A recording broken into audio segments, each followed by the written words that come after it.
Mga kapatid, Cheryl Cosim po ng News 5. Patuloy ang paglakas ng bagyong Uwan at inaasahan pa rin itong aabot sa super typhoon strength.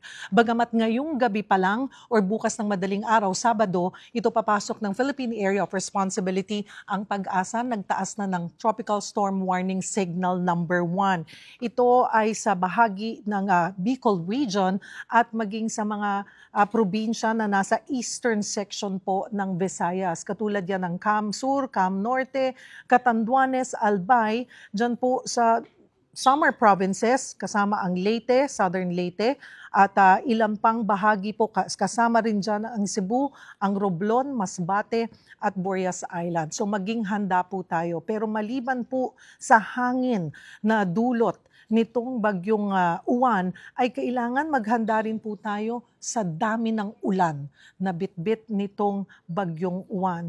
Kung makikita po natin dito sa pinost po ng Pag-asa, yung mga red spots po na yan ay sinasabing magdudulot dyan o makakaranas ng more than 200 millimeters of rainfall.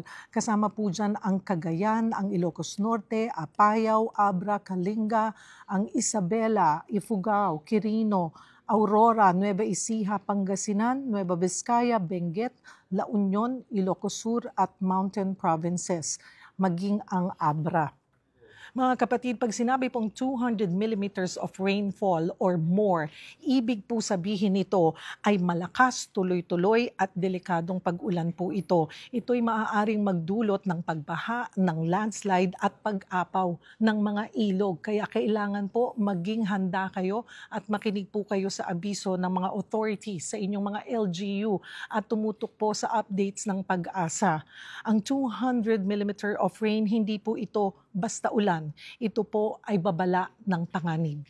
Patuloy po kayong tumutok sa News 5 sa 1PH at 1 News para sa iba pang updates.